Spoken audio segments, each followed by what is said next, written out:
Bueno, vamos a empezar. El Sermón del Monte, como nos enseñó el pastor Ricardo desde la semana pasada, no solamente se basa al capítulo 1 o solamente al capítulo 5, sino que ocupa todo el 5, el 6 y el 7, en donde Jesucristo nos da toda una enseñanza completa de, como decía el pastor, los pasos que hemos de seguir para alcanzar verdaderamente el reino de los cielos. No es nada más una invitación, no es nada más una prédica cualquiera, sino va más allá de lo que cualquier otro maestro, de lo que cualquier otro predicador en el mundo nos pudiera enseñar o haber enseñado. Y necesitamos meditar mucho en esta parte, ¿sí? Aunque el Sermón del Monte empieza en Mateo 5, por favor, un poco de contexto hacia el Sermón del Monte está en los últimos versículos del capítulo 4. Vamos a ver un poco desde el 4:23, donde dice: y recorrió Jesús toda Galilea, enseñando en las sinagogas de ellos y predicando el evangelio del reino y sanando toda enfermedad y toda dolencia en el pueblo, y se difundió su fama por toda Siria, y la trajeron todos los que tenían dolencias, los afligidos por diversas enfermedades y, ¿qué dice ahí? Y tormentos, los endemoniados, lunáticos y paralíticos, y los sanó. El 25 dice: y le siguió mucha gente de Galilea, de Decápolis, de Jerusalén, de Judea y del otro lado del Jordán. Él ya había pasado en la parte, según lo describe Mateo, del bautismo, ya había pasado la parte de la tentación. Entonces él empieza su ministerio, empieza por predicar el evangelio del reino. ¿Cuál es verdaderamente el evangelio de la salvación? Y cómo es, dice aquí, el evangelio del reino. Recordemos una cosa: Mateo escribió este libro, este evangelio, no lo escribió en una forma ordenada, lo escribió específicamente, dado los eruditos que conocen del estudio de la Biblia, para los judíos. Aunque específicamente Mateo escribe todo su evangelio dirigido a los judíos, nos afecta a nosotros, porque en muchas cosas nosotros hemos demostrado que de repente decimos: ¡ay! ¿Qué va a ser? No, como que no te creo mucho. Y entonces, una de dos: o nos volvemos idólatras de otras cosas, o nos volvemos practicantes de idolatrías falsas. Es decir, nos creamos un Jesucristo que no es, o nos creamos un cristianismo aparente que no es el que Cristo o el que Jesús en vida nos vino a enseñar como tal. Si nosotros fuéramos cristianos completamente al 100%, tal vez nos dirían: ¿sabes qué? Mateo no te toca estudiarlo, no te toca aprenderlo, porque tú rebasas estos límites. Tú pasas por encima de esto, entonces puedes verlo en la manera ordenada, el evangelio de Jesucristo en Lucas. Allí sí llevas un orden paso por paso, cómo fue su vida, etcétera, todo, hasta que concluyó. Allí sí. Pero en Mateo no, en Mateo hay cierto desorden y es enfocado hacia la parte que le dolía a los judíos. Este es Jesucristo, este es su Mesías. Y ellos no lo veían, ellos no lo entendían y ellos chocaban mucho con esta idea de, por favor, es el hijo del carpintero. Sin embargo, igual que Juan el Bautista, Jesucristo empezó a dar señales, y cuando Juan el Bautista es encarcelado dice, bueno, si es el que habrá de venir, por favor pregúntenle si es él el que habrá de venir.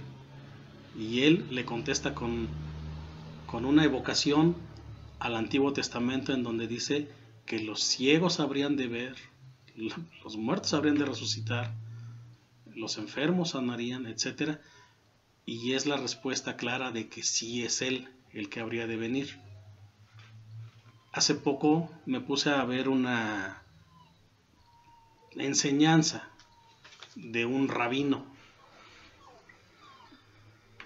precisamente en por qué ellos siguen desechando la idea de que Jesucristo no es el que había de venir, de que Jesucristo no es el Mesías. Y se avienta una historia de Isaías 53, que es lo que realmente en el Nuevo Testamento empata al varón de dolores, al que habría de ser entregado por nosotros, el que habría de llevar nuestros sufrimientos, etc. Y él se avienta una fumada, pero sabrosa, y te da un contexto y te dice, por esto no, porque aquí dice que él debe de ser esto, que aquí debe de ser lo otro, y tú dices, bueno, aparentemente sí, pero se les olvida que en el Nuevo Testamento, cuando Jesús en vida habló, dice aquí, en las sinagogas, él les leyó una parte sin embargo no la concluyó, una parte de Isaías 53, en donde él había de venir, había de sanar a los enfermos, había de liberar a los presos, etc. Y antes de pasar al siguiente párrafo de la escritura, él cierra la lectura que les estaba dando en la sinagoga y les dice, hoy se ha cumplido esto. Es decir, no está completo. Y este rabino que yo estaba viendo, él se la aventó parejo y dijo, y esto falta, y esto falta. Pues sí, para ellos eso falta. Pero en el momento de que Jesús estaba frente a ellos, ahí se estaba cumpliendo. Entonces, yo sé que me estoy yendo ahorita aparentemente por otro lado, pero le quería dar un poco de contexto a que entendamos Mateo. ¿Por qué es que lo pone al principio? ¿Por qué es que pone el ministerio principalmente? ¿Y por qué nos enseña como cristianos que nosotros debemos de realmente hacer conciencia y creer en nuestro corazón y meterlo en nuestra alma que Cristo es el Señor y es el Salvador? Aquí la gente lo sigue, pero no lo sigue porque es el Salvador. En los versículos previos lo siguen porque está haciendo milagros a diestra y siniestra. Es cierto que no sanó a todos. Por ahí agarró a uno y le dijo, oye, ¿quieres ser salvo? Pues es que yo, y cada vez que le estanque, y por eso, ¿quieres ser salvo? Sano. ¿Quieres ser sanado? Sí, sé sanado. Y sanó nada más a ese. Y los demás se quedaron a esperar todavía que volviera a bajar el ángel, se movieran las aguas, y el primero que entrara fuera otra vez sano. Ahí en la palabra no dice que sanó a los demás. Sanó solamente a uno, de todos los que estaban allí esperando. Sin embargo, con todo lo que él venía haciendo, vaya, hasta los de dolencias dice aquí, y toda dolencia en el pueblo.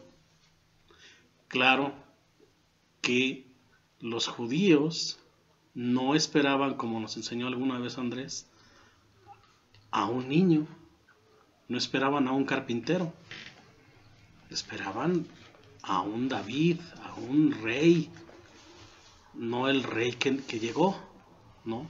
Y no lo quisieron reconocer como tal. Entonces, al no reconocerlo, pues él hace lo suyo. Él muestra lo que vino a hacer, y Mateo nos lo revela de una u otra manera para eso, para que lo podamos identificar. Ahora sí, empezamos con viendo el 5:1.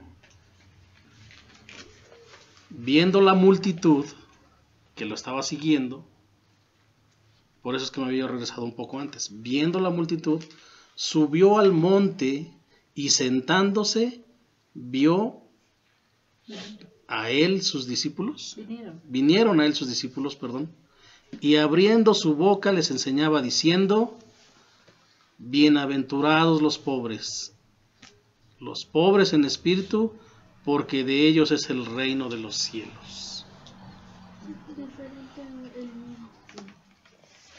El siguiente: bienaventurados los que lloran, porque ellos recibirán consolación. Bienaventurados los mansos, porque ellos recibirán la tierra por heredad. Bienaventurados los que tienen hambre y sed de justicia, porque ellos serán saciados. Bienaventurados los misericordiosos, porque ellos alcanzarán misericordia. Bienaventurados los de limpio corazón, porque ellos verán a Dios. Bienaventurados los pacificadores, porque ellos serán llamados hijos de Dios. Bienaventurados los que padecen persecución por causa de la justicia, porque de ellos es el reino de los cielos. Bienaventurados sois cuando por mi causa os vituperen y os persigan, y digan toda clase de mal contra vosotros, mintiendo. Gozaos y alegraos, porque vuestro galardón es grande en los cielos, porque así persiguieron a los profetas que fueron antes de vosotros. Los títulos de los siguientes versículos dice que la sal de la tierra, les enseña a ellos que son la sal de la tierra y les enseña que son la luz del mundo. En lo que yo estuve estudiando y buscando, si los primeros versos que acabo de leer, en algún momento nuestro corazón no se ha llenado de este entendimiento y de este aprendizaje, sobre todo, empecemos, los pobres de espíritu.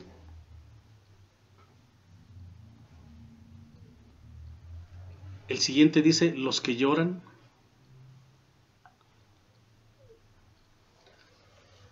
Aquí nosotros conocemos que hay diferentes formas de llorar, ¿no? Por la tristeza, por la muerte de un ser amado, en fin. Pero principalmente los que más dolor nos causan son estos dos, tristeza y el dolor. Sin embargo, con estos versos en donde Cristo nos enseña y nos dice que somos felicísimos, ¿no? Que sería la traducción. Recuerdo que en otra iglesia nos decían, bienaventurados es igual o similar a decir 1000 veces bendito. Eres 1000 veces bendito. Te decías, pues sí, o sea, me alcanza la bendición y yo sé que Dios existe y todo, pero 1000 veces, ¿y ahora qué hago con las otras 999? Porque con una sola bendición me bastaría, ¿no? Tienes mi gracia y ya no sabes qué hacer con las demás. Por lo menos el corazón no lo entiende, o no lo entiende de la manera correcta. Pero si la traducción correcta es feliz, alégrate porque vas a ser perseguido, alégrate porque eres pobre. Cuando los judíos del tiempo, cuando los israelitas del tiempo, estaban oprimidos por Roma, y los judíos estaban esperando a alguien que los libertara con poder. Y viene Jesús y nos da una cátedra, en su momento a ellos y ahora a nosotros, en decir, pues, no necesitas dinero, no necesitas esto, no necesitas... O sea, en realidad nos está dando la entrada poco a poco a decirnos cómo se aplica verdaderamente la ley. Recordemos que Él no vino para abolir ninguna ley, para desecharla, sino para su verdadero cumplimiento. En lo que Él nos va enseñando poco a poco adelante durante el capítulo 6 y capítulo 7, Él nos va a revelar de una o de otra manera que no están en su momento los principales, los fariseos, los escribas y otros maestros que enseñaban acerca de la palabra, no estaban en lo correcto, enseñaban mal, etcétera, hacían que los demás, como ahorita decíamos, bueno, pues nos toca la ofrenda, ¿no? O sea que, ¿y ahora para dónde nos vamos desviando? Pero estamos haciéndolo apegado a la palabra.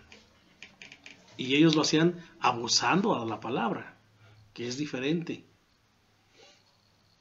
Y esto es lo que Jesucristo nos viene a enseñar y nos dice, no es así. Él va más allá. Él da, obviamente no rebasa, sino rebasa a los falsos maestros. Y la ley, cuando fue dictada, era para que se cumpliera así. Cada una de las bienaventuranzas, de una o de otra manera, nos enseñan o nos hacen una referencia a algunos de los capítulos de la ley mosaica, de la ley que le fue entregada a Moisés en su momento.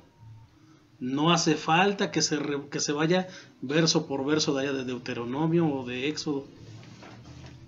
Simplemente toma algunos, vaya, no tienen por qué abusar de ellos, ¿no?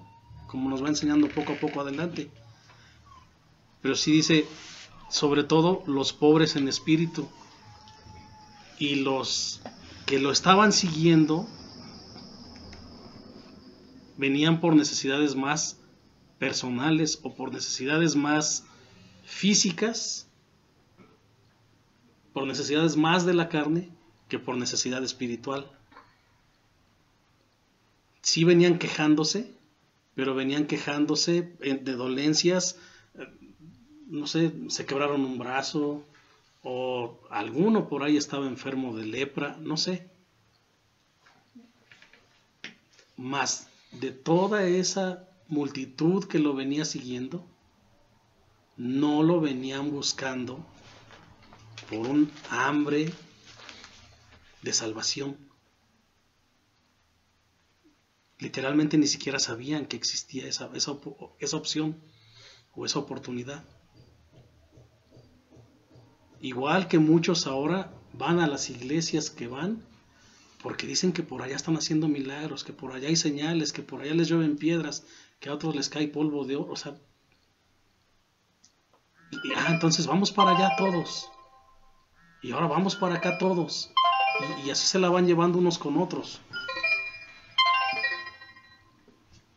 Ninguno de estos hombres, ninguna de estas mujeres que buscaban a Jesús en su momento, buscaba el reino. Recordemos que en los versos anteriores, por ahí del 23, 24, dice, en el capítulo 4 dice que recorrió toda Galilea enseñando en las sinagogas y predicando el evangelio del reino. ¿Recuerdan que cuando él empezó a predicar decía, arrepiéntanse porque el reino de los cielos se ha acercado a ustedes? Todos los profetas anteriores decían, va a venir, atentos, preparen su corazón, o sea, arrepiéntanse por ahí. Pero no entendían de qué había que arrepentirse, pues si había que poner la mano en una oveja o en un buey, y ya, pues mis pecados ya están perdonados. Y aquí él ya viene a mostrarlo verdaderamente. Él ya se va a otro nivel y dice, aquí estoy, ¿no? No se los dice directamente, pero el reino de los cielos se ha acercado. Y como siempre lo dijo, el que tenga oídos, que oiga, ¿no? Había que entender bien sus palabras como para poder decir, aquí está, o sea, ya se acercó, ya no es de, ya viene, ya viene, le faltan aquí 2 pesitos para llegar nomás, lo del camión de aquí al Chichica, no, ya estaba allí y lo estaba predicando ya el evangelio del reino y difícilmente le entendían, no lo seguían porque por su evangelio. Lo seguían por sus intereses personales, que sane a mi hija, que sane a mi hijo, que mi esposo deje de ser borracho, no sé. Pero ninguno lo seguía por ser él. Tan no lo seguían de esa manera, y Jesús lo sabía, que se sienta allá en el monte y se acercan sus discípulos. Y realmente a quien les enseña originalmente todo esto es a sus discípulos. Es como te lo digo a ti, mija, para que lo escuches tú, mi nuera, o algo así, ¿no? Para que lo entiendas tú, mi nuera, dice por ahí el dicho. Él sí se lo predica a sus discípulos, pero ahí les va. Porque todos aquellos sí sentían la opresión, sí sentían la necesidad de un rey, sí sentían la necesidad de un salvador, no sabían definir realmente a ese salvador. Y por esa necesidad la convertían más en necesidad personal, en necesidad física, que en una necesidad espiritual. Y entonces, para poder meterlos hacia la solución espiritual, él empieza a predicar, como decía el pastor la semana pasada, los pasos a seguir para ser feliz. Pero ¿cómo vas a ser feliz cuando eres pobre? Si sabes que el dinero no es la vida, es tan solo la mitad, ¿no? O algo así. No, sino pobres de espíritu. O sea, bueno, es que yo lo comparo con cuánto traigo en la bolsa. No, de espíritu. Sabes que no eres nada delante de Dios. Sabes que no eres nadie delante de Dios. Y muchos no lo entendieron en su momento. De hecho, sus discípulos no lo entendían tan fácilmente al principio. Y tú y yo somos discípulos de Cristo. Y tú y yo tenemos que meternos una y otra vez a revisar verso por verso todo este sermón. No solamente porque de esto depende mi salvación o tu salvación, sino porque de aquí depende el entender verdaderamente el evangelio del reino. Y cuando quieras tú enseñar a otros allá afuera, tú primero tienes que haber entendido con qué intención lo dijo Jesús, para qué lo dijo y cómo es que nosotros entonces lo tomamos por dentro y se hace uno en nosotros. Y el Espíritu encarna en nosotros y entonces podemos comunicar verdaderamente un evangelio correcto. A mí en lo personal me cuesta mucho hablarle a mi familia, hablarle a mis hermanas, hablarle a mi madre respecto al evangelio, en especial a una de ellas porque tienen un corazón duro. Y aun cuando hablas con ella, te dice, es que tú estás pidiendo mal, tú estás orando mal, tú debes de pedir en tu abundancia, tú debes de pedir como si lo que tienes ya es tuyo y todo. Y dije, yo no te entiendo y no veo por qué me dices eso. Dios me da lo que me tiene que dar, yo tengo lo que tengo que tener, pero porque yo sé que me tengo que entregar a Cristo, punto. Y que Él haga de mí su santa voluntad. No le voy a dar más, no le voy a dar menos, porque ya le pertenezco. Él va a hacer de mí lo que Él quiera. Él me va a dar lo que Él me quiera dar. Y Él me va a quitar lo que me tenga que quitar.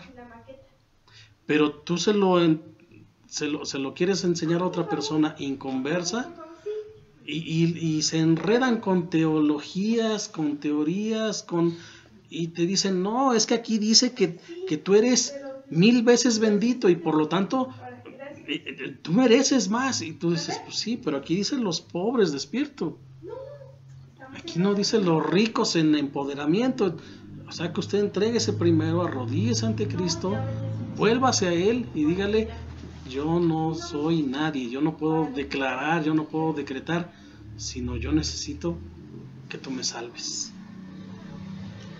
Que tú seas mi Dios, porque yo reconozco que soy pecador, y al reconocer que soy pecador, reconozco que hasta hoy yo era hijo del diablo, y no quiero que eso suceda. No quiero condenarme, no quiero una pérdida eterna de mi alma en el infierno.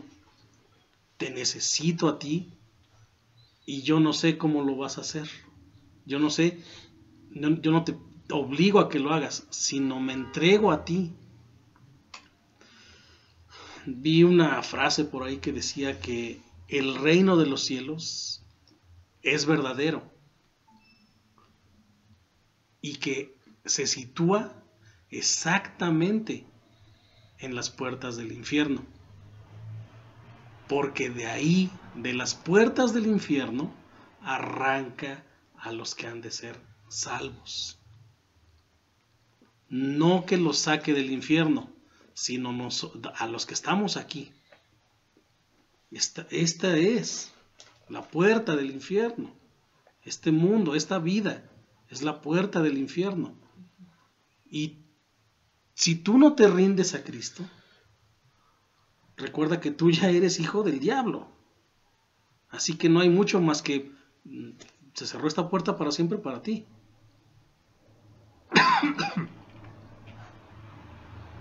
La Biblia dice que el príncipe de este mundo es Satanás. Así que en medio de este territorio, Cristo vino a plantar su reino.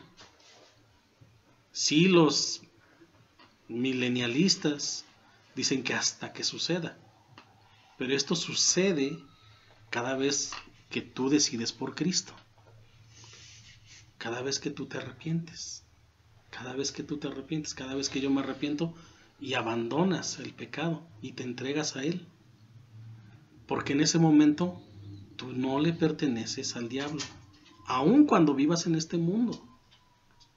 Viviendo en este mundo, ¿quién reina en ti? ¿El diablo o Jesucristo?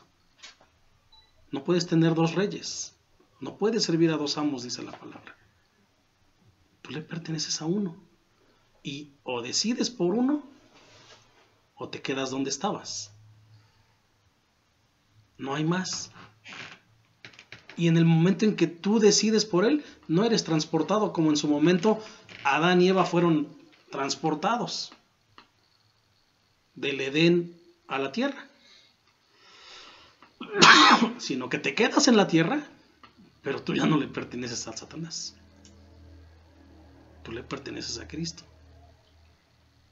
Y entonces es que puedes ser la sal, y entonces es que puedes ser la luz del mundo, porque la luz habita en ti, porque el Rey habita en ti y no comparte territorio. Se abre como si fuera una lámpara, ¿no? Y tú estás guiado por esa lámpara en todo este mundo de oscuridad. Y lo único que tuviste que hacer es humillarte ante Él, entregarte a Él, decidir por Él. Me traje toda una historia para poder ver que toda esta enseñanza de las bienaventuranzas, todo este sermón del monte, no nos dice los pasos a seguir para ser cristiano. No es así.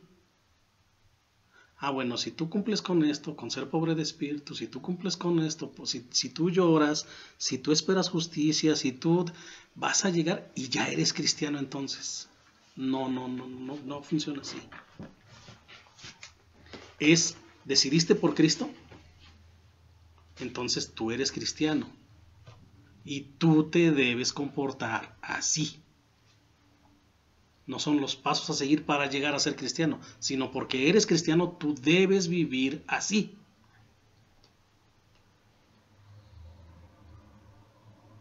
Todo lo que te hayan enseñado antes, literalmente bórralo de tu mente. Todo lo que hayas aprendido antes no existe. De hecho, dice aquí en la historia, los argumentos que daba este escritor,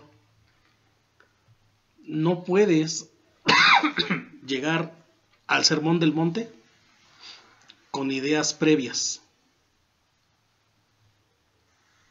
Bueno, es que decíamos hace rato, el evangelio de la prosperidad, y por allá se empoderan, y por allá dicen que son 1000 veces benditos y que por lo tanto merecen. Vaya, es como si te echaran un balde de agua fría y dijeras, no, o sea, empezamos de cero. Empieza de cero.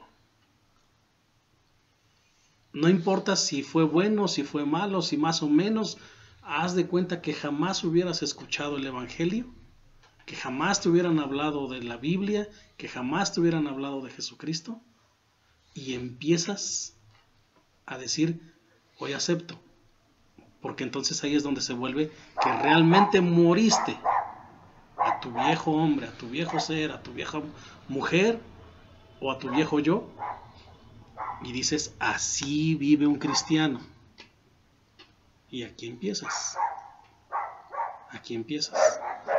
Pobreza de espíritu, dolor por lo que pasó antes, y lo lloras y se lo entregas a Cristo. Dice aquí en el 8, bienaventurados los de limpio corazón, porque ellos verán a Dios. Mi corazón debe de estar limpio. Para que esté limpio, punto número 1, no lo puedo hacer yo. Y punto número 2, si lo tuviera que hacer yo, que no es el caso, pero para que yo viva así, la única manera de ser limpio es abandonar todo lo demás. Un corazón limpio ama a sus enemigos. Esa es la verdad. Un corazón limpio ama al prójimo y principalmente ama a Dios. Ese es un corazón limpio.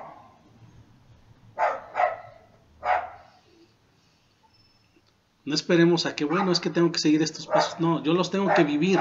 Y como los tengo que vivir, hace poco una hermana, podríamos decirlo, en Cristo, acaba de ser madre. Y nos dio mucho gusto porque para nosotros es como una hija. Pero ellos siguen todavía con las viejas ideas. Y ellos siguen aferrándose a que es que yo aquí y leí la palabra y Dios me dio una promesa y vinieron y me hablaron y me dieron promesas de Dios y no sé qué. ¿Y ahora qué le digo? Porque si ella empezara por aquí y si ella entendiera junto con su esposo esta parte, vaya, si la entendieran bien, si se las enseñaran bien, automáticamente ellos no estarían hablando tanta herejía, haciéndose de un Jesús inexistente, haciéndose de un ídolo, vaya, peor que el de barro, acomodado a sus intereses personales. Es que yo me tengo que humillar. Señor, yo no puedo hacer nada. Lo haces tú. Señor, no se haga mi voluntad, se haga la tuya. Y las demás semanas vamos a irnos avanzando sobre esto. Pero lo principal está aquí. Que si no tuvieras, y bueno, yo tengo que leer mi Biblia. ¿Por dónde empiezo? Empiézate aquí, en Mateo 5. Y si tienes que regresar, regrésate otra vez a Mateo 5, otra vez. Porque crees en Cristo. Porque ya pasamos por meses de decir, ¿soy cristiano o no soy cristiano? ¿Sí puedo o no puedo? O sea, no, sí soy. Entonces yo debo buscar cómo me debo de comportar, cómo debo de vivir, cómo debe de ser mi corazón. Y mi oración debe de estar centrada en eso. Señor, hazme de un corazón limpio. Señor, ayúdame. Señor, enséñame a ser pobre en espíritu. A no creer que yo puedo hacer las cosas por mí mismo.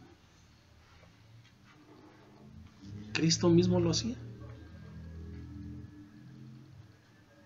Si es posible que pase de mí esta copa, pero no sea mi voluntad, sino la tuya.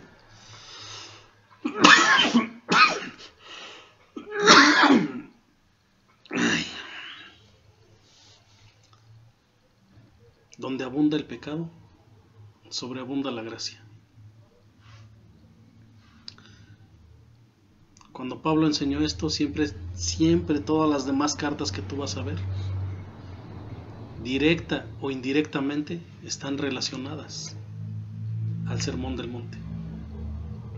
Analízalas si quieres, tómate un tiempo para estudiarlas y vas a ver que lo que enseñó Jesucristo, ya nada más lo que hicieron los demás, como Pablo, como Juan, etcétera, como desmenuzarlas, como darle a cada uno.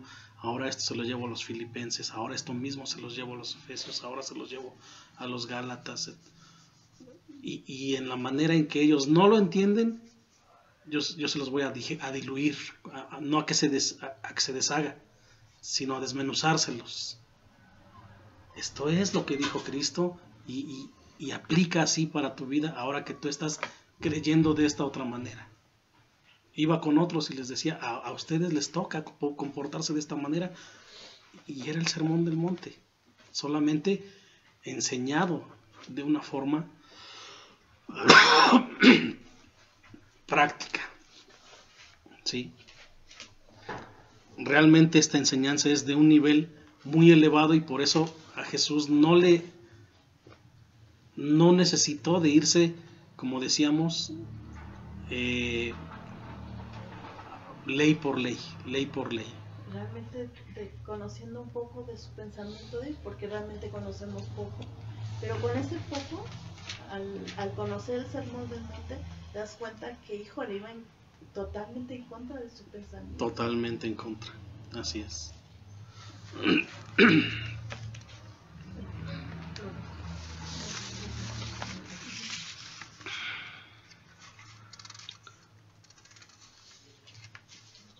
Había una serie de preguntas aquí que nos tenemos que plantear, como ¿a quién está destinado el Sermón del Monte? ¿Realmente a los judíos? ¿Cuál es la realidad del propósito de este sermón? No lo hemos concluido, obviamente, pero ¿hasta dónde vamos? Apenas. ¿Cuál es la realidad o el propósito de él?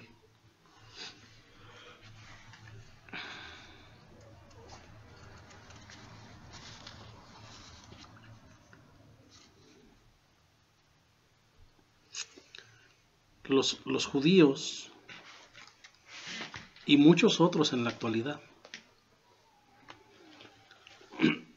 se escudaron en lo que yo dije hace rato, en que bueno, pero se lo dijo nada más a sus discípulos, por lo tanto pues no aplica para los demás. Y como los demás, ayer hablábamos con otra persona que dejó las iglesias precisamente por tanto evangelio de la prosperidad. Y él dijo, bueno, pero yo como que empecé a ir a una iglesia por ahí, judaizante. Y tú, no, pues creo que no llegaste muy lejos en realidad, ¿no? No, pero es que ahí sí te enseñan.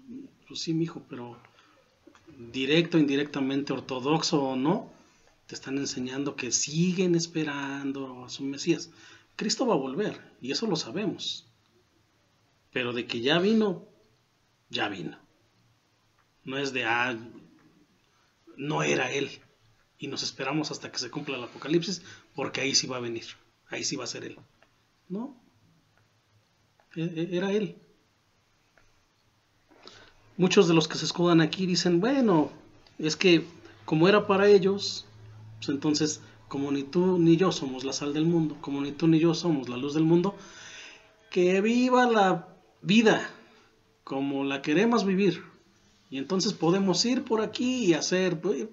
¿Por qué? Porque malinterpretaron siempre la gracia, malinterpretaron siempre el hecho de que no era para ellos, y como pudiéramos creer algunos de nosotros que no es para nosotros, entonces vayamos a caer en estos errores y decir, pues vamos a pecar, pues vamos a vivir como nos dé nuestra regalada gana, al fin que no aplica para nosotros. Y no es así. Y muchos de los que se han escudado en esto, pues obviamente ya tienen su paga, como él mismo decía, ¿no? Y como él vamos a ver en versos más adelante, que cuando des limosna ya tienes tu paga por andar gritando a los cuatro vientos, ¿no? Etcétera, etcétera. Pero muchos han malinterpretado esto.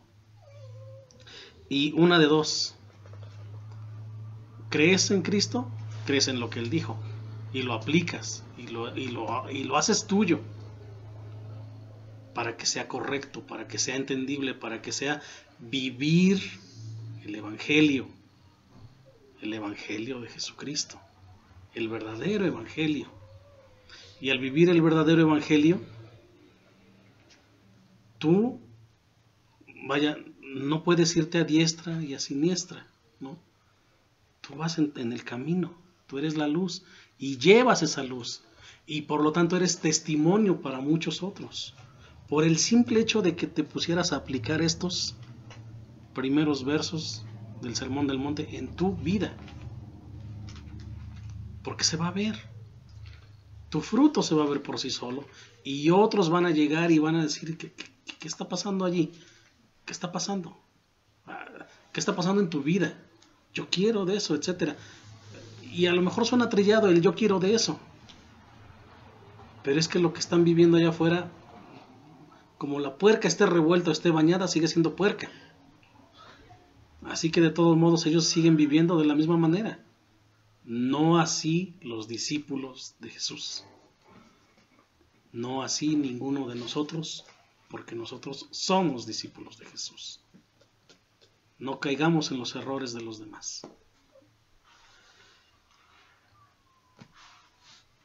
Yo creo que aquí vamos a cerrar. Señor Jesús, gracias una vez más por lo que nos has dado, Señor. Gracias por tu amor, por tu misericordia de cada día, Señor. Por tu enseñanza, Señor. Gracias por hacernos ver que no necesitamos seguir pasos, Señor, sino que cumplimos los pasos y queremos cumplir los pasos porque ya somos tuyos, Padre. Gracias también por habernos arrancado de las fauces del enemigo, Señor. Gracias por hacernos tus hijos y no dejarnos afuera, Señor. Nos equivocamos, Señor. Tropezamos, pero tú no dejas de alumbrarnos, Señor. Tú no dejas de darnos tu luz admirable, Padre. Te pedimos, Señor, que en el resto de la semana meditemos sobre este tema, Señor. Meditemos sobre las bienaventuranzas que tú tienes como un mandato para nosotros, Señor, a fin de alcanzar tu verdadero reino, Padre. Que se hagan sensibles, Señor, que se hagan parte de nuestro diario caminar, Señor. Que se hagan parte de nuestro diario hablar incluso, Señor. No por nosotros, Padre, sino por los que han de ser salvos también, Padre, como lo has hecho para con nosotros. Honor y gloria sean para ti, Padre, y que tu palabra sea bendecida una y otra vez, Padre, por siempre y para siempre. En el nombre de Jesús. Amén. Amén.